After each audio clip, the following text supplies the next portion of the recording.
know Julian Assange, if you read everything that's on the still that you've got, that's He's just gay. a job for what Stella wants. Oh, that's for Stella. We're here. Yeah, but it's actually on the still that was created. Nice. All right, cool. As long as you kind of read all of that. That deals with the UK side and the American side and the link that she does to me. Thank you for doing that. This is the order you've got.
Hello there, you awakening wonders. Thanks for joining me today for Stay Free with Russell Brand. This is where the movement is galvanized. This is where we come together, where the peripheral figures that loathe the establishment bind and unite against their tyranny. And we've got a fantastic show for you today. Those of you that are watching us on Rumble, you heard the hot mic, right? And now you know that even when we don't think we're being listened to, we live for you. We live in your service. There is nothing else. What if the earth is not our final destination? What if this is just a temporary assignment and we are here to serve the Lord? Please awaken the spirit within me, God. We've got a great show today. What a day to be doing the news. Firstly, finally, Julian Assange is getting a hearing. What a victory that would be. What a victory that would be for freedom if Julian Assange was released. Tell me where you stand on Assange, because it don't matter if you're a Democrat or a Republican. If you're a politician, you ain't no fan of Assange. Is he in Belmarsh prison right now because he's a threat to your safety or because he's a threat to their power?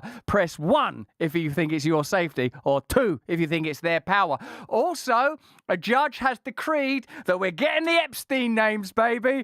Let's get some predictions. Who's going to be on the Epstein list? Let's see some of those names in the chat. Why the legacy? Because I thought the legacy media were interested in stuff like that.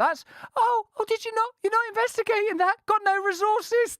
It's funny how they find the resources when someone's a threat to power. Amazing. What a day to be alive. What a day to be challenging the establishment. We've got so much for you. If you're watching us on YouTube, it's all 2. No one's pressing 1.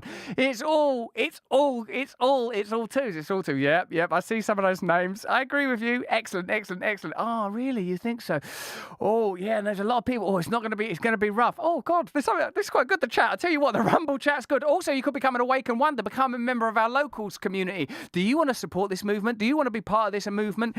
Do you think it's time for us to fight back against the state, against the government, against these corrupt systems that want to shut us down? We got a great story today because, hey, if you thought Google were a problem when they were controlling your internet searches, imagine what they're going to be like when they own your home. Google Google are buying up real estate. We've done a fantastic story on that. You are going to absolutely love it. If you're watching it on YouTube, which are part of the Trusted News Initiative, where state and corporate media come together with big tech to oppose independent media figures, to shut down dissenting voices. If you're watching us on YouTube right now, remember, you can join us in Rumble, where you're seeing the word Clinton. Hell, it's I'm not saying, but there's also some interesting celebrity ones as well on there.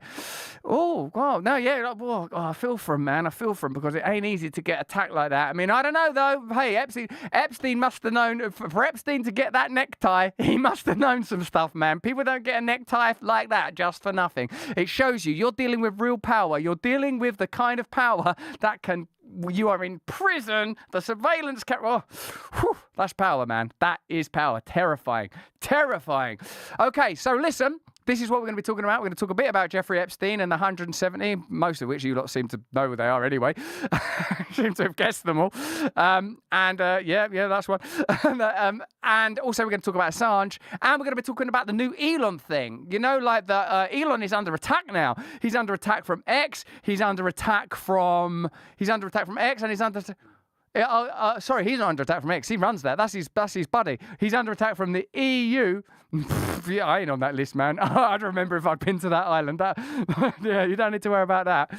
This is good. This is going to muddy the water once that 170 is out and about.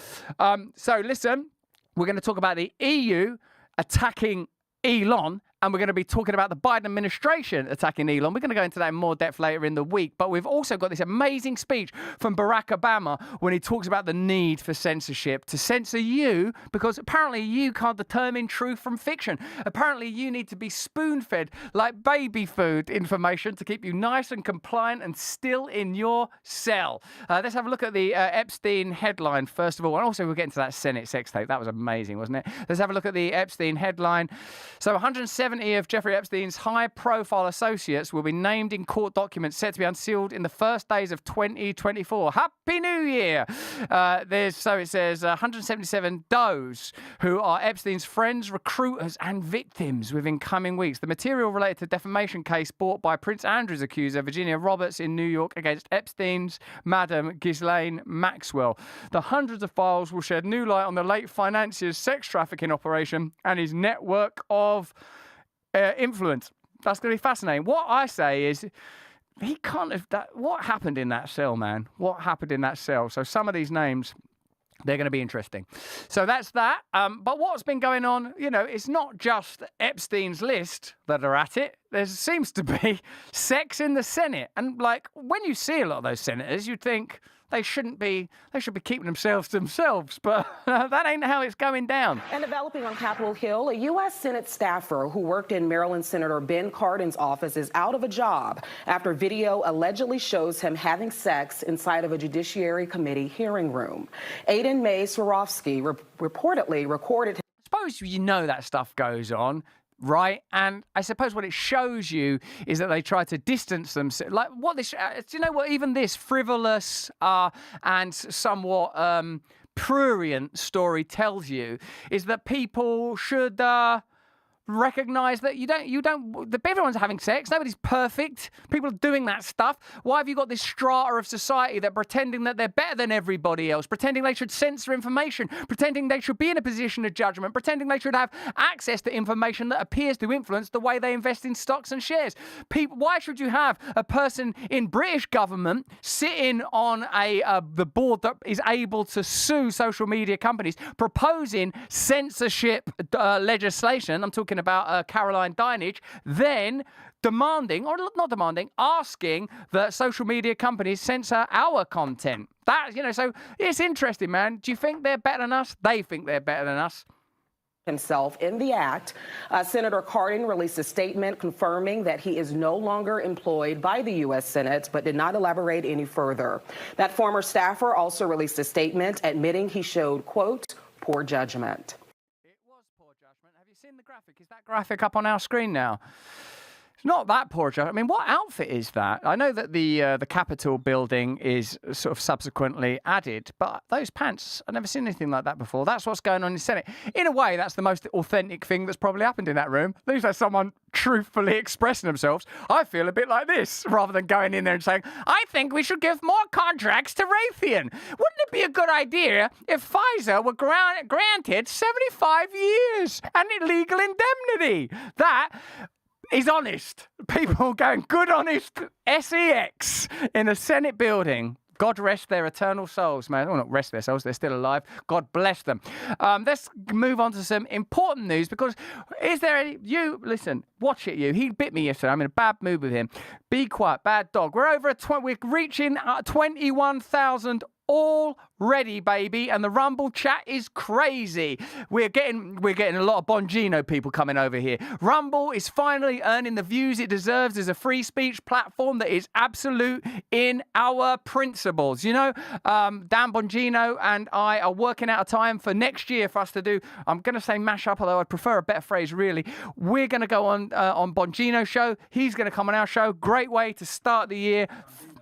Brandino. Oh, that's like when Brad Pitt and Angelina Jolie got married. Brandino, is that what we're calling it? Let's call it that, Brandino. Is that good? Can you think of a better portmanteau? That means amalgamated word. If you can, let us know. We're nearly at 21,000 now. Let's keep that soaring up, because this is a day of celebration. We're getting the Epstein list. Merry Christmas. Who's on the naughty list? Oh, oh no.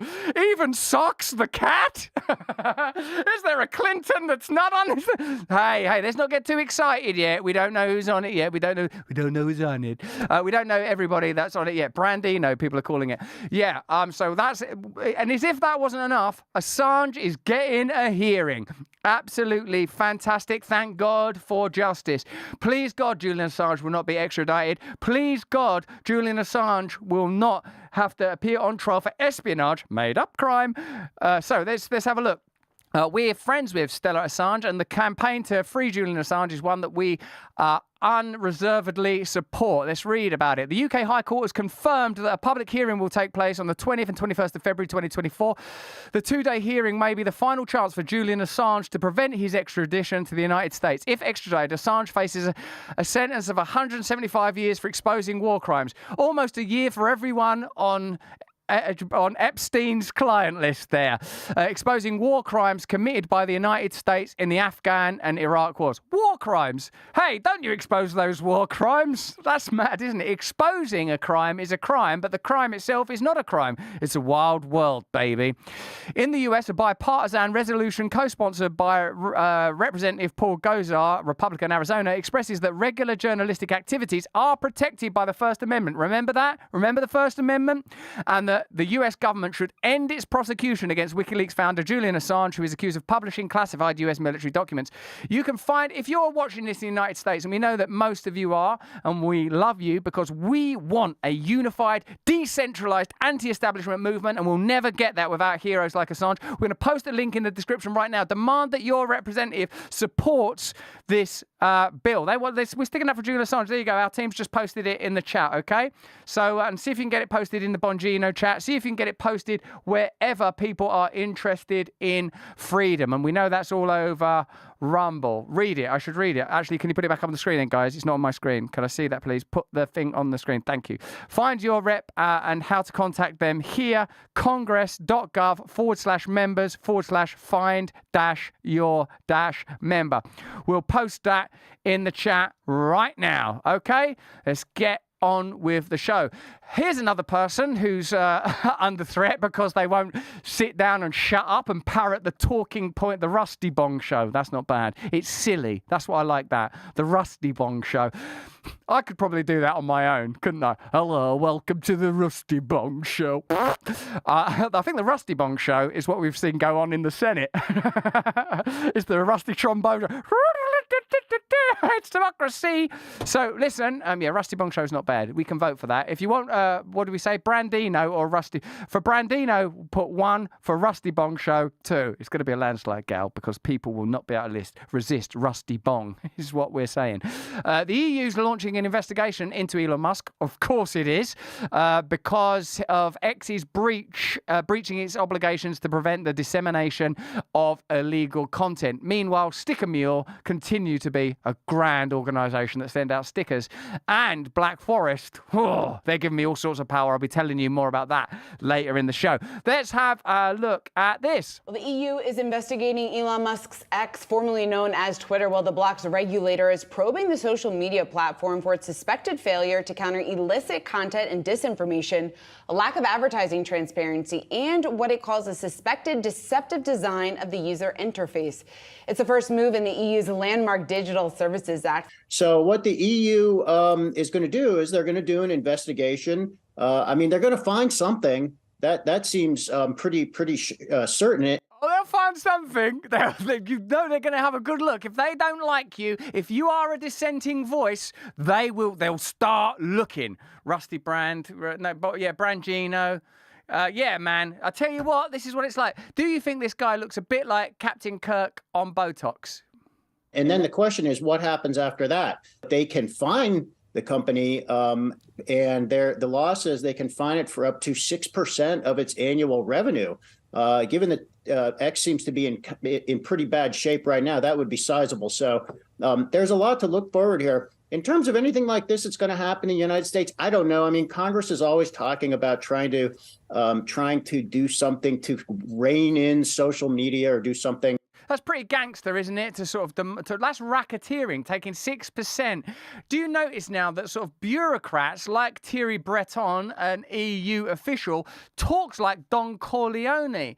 Don't post things like that in the Awakened Wonder chat, you lunatics.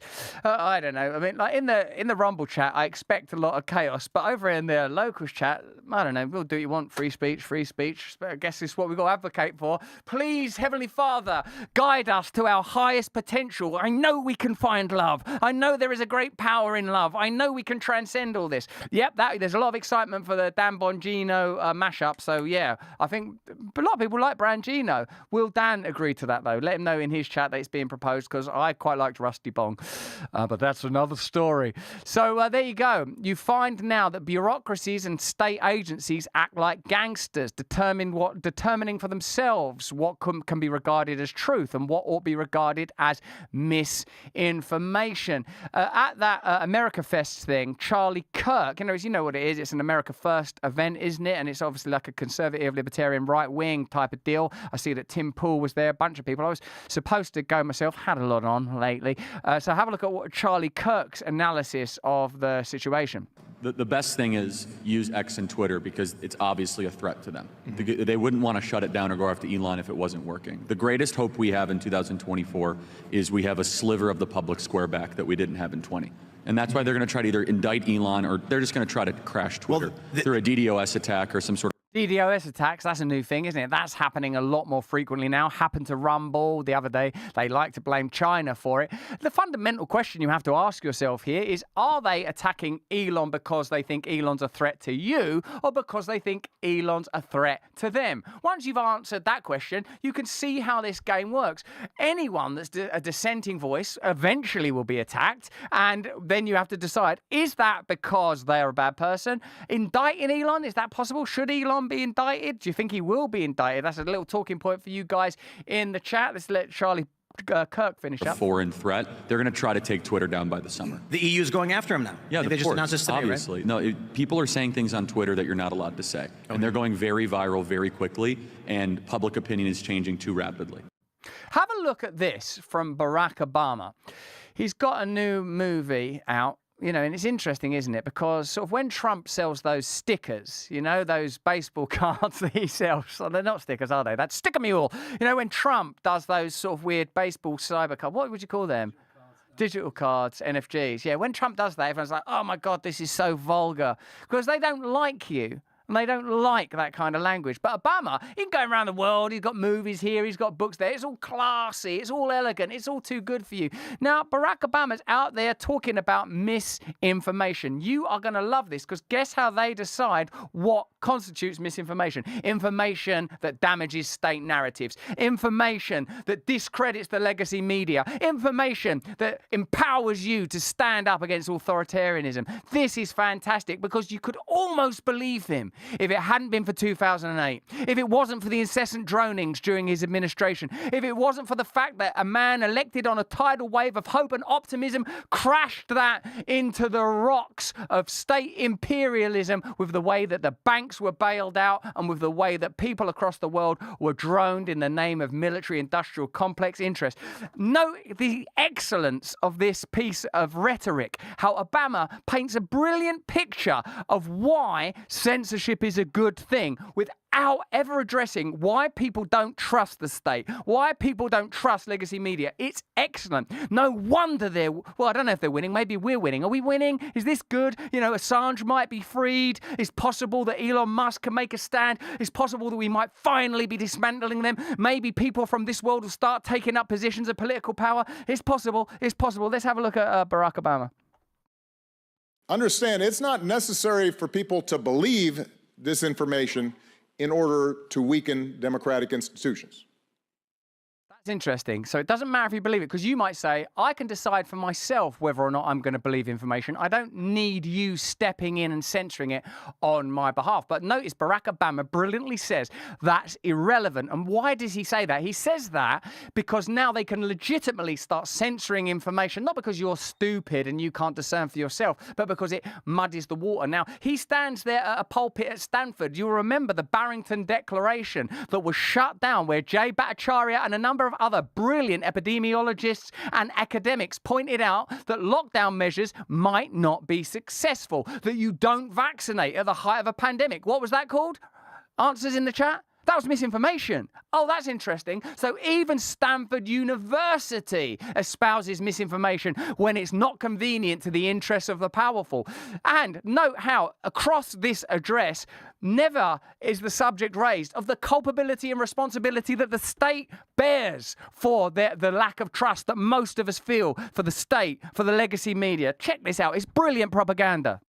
You just have to flood a country's public square with enough raw sewage. Raw sewage. Now, imagine if Trump used a phrase like raw sewage. They'd go crazy. He compared it to raw sewage.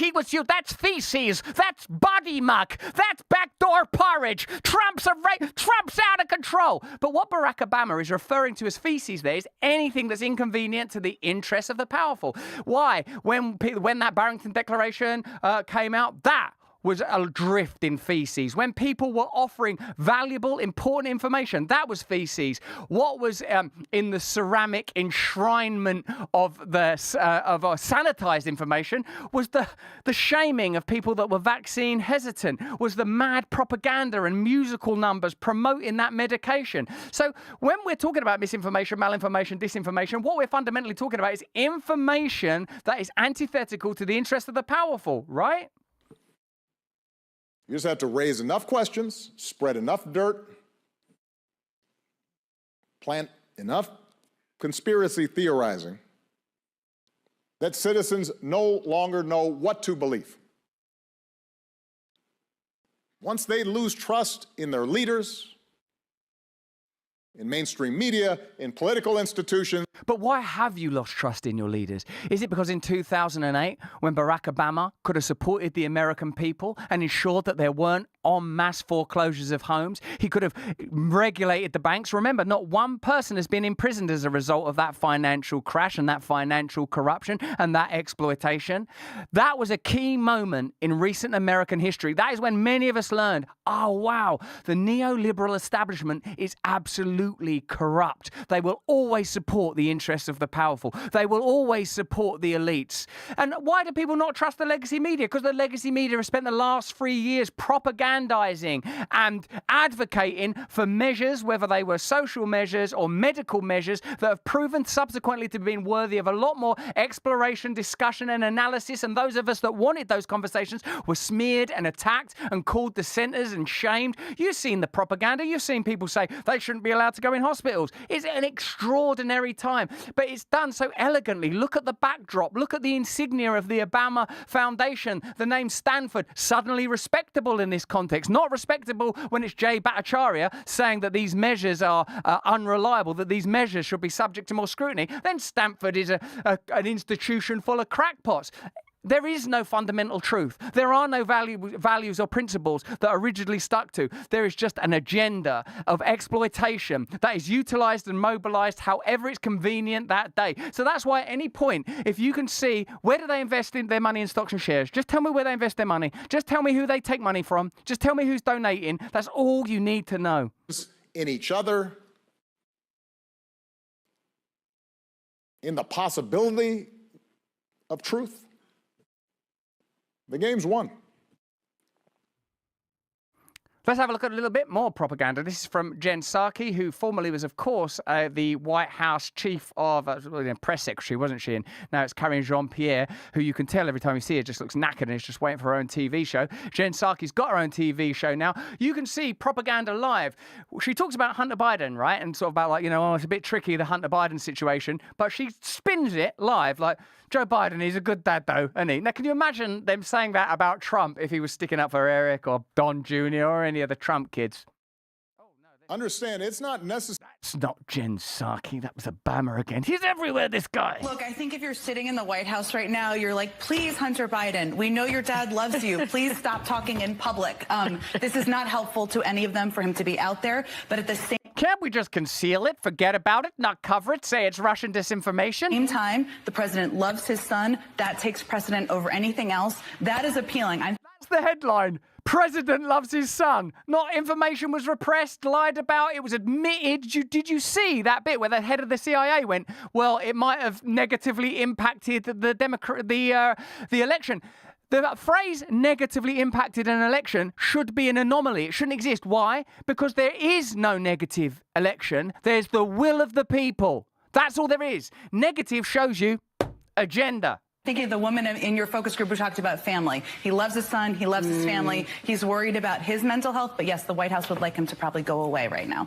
Yeah, well, let's see how the old Epstein list pans out. He could be going missing any minute.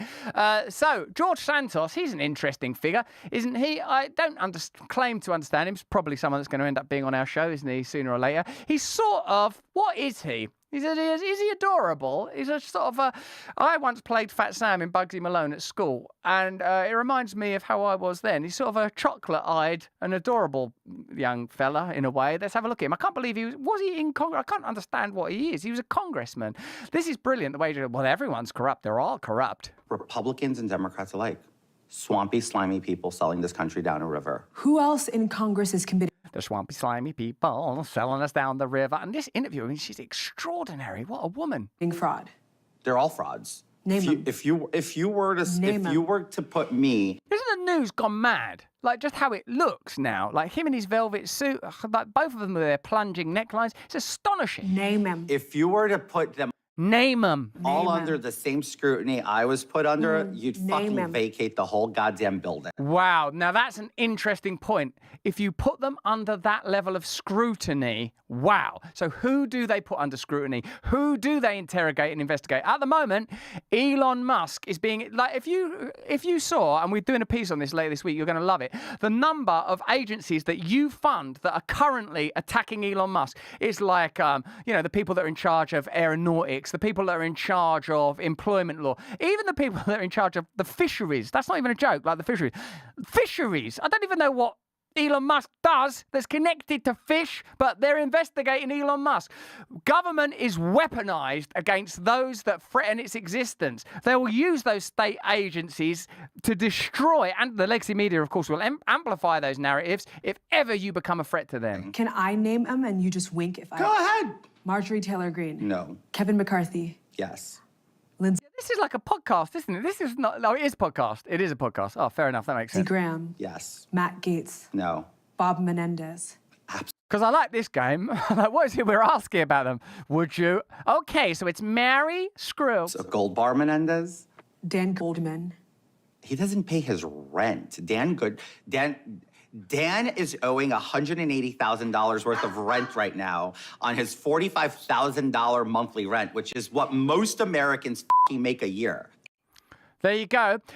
So, hey, did you see the Trump at that rally used some pretty powerful rhetoric? And, of course, the MSNBC machine rolled into action. Have you noticed how often they compare Trump to various historic dictators, never noting that all of those historical dictators were in charge of either the military or a paramilitary? Used to be a necessary component. But I would agree with this aspect of their analysis. Dictatorship looks different now. What we live under now are technological dictatorships that are anodyne, that are somehow pristine. Dictatorship now is the censorship industrial complex. Dictatorship now is you can vote for any party as long as it's this one. Dictatorship now is groups like the Trusted News Initiative ensuring that independent media are the enemy and all trusted news organizations parrot the same information. Have a look at the legacy media and how they report on Elon Musk. All of them will say stuff like, misinformation's a real threat, and maybe there's anti-Semitism. They're all of them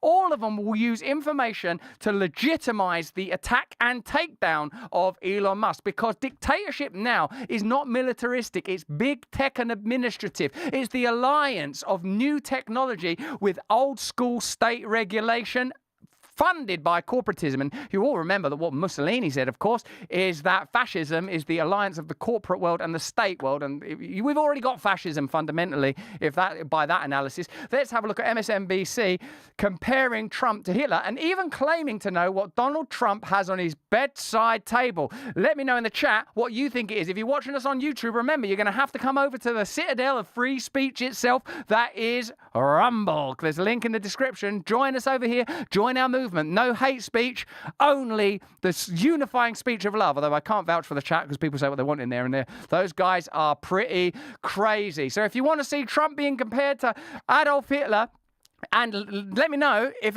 Russell, you should wear a cat turd beanie. The Bible, has he got the Bible? That's what people are saying. Yeah, Diet Coke. Yeah, that's probably, he's definitely got Diet Coke. A little bit of caffeine, can't sleep.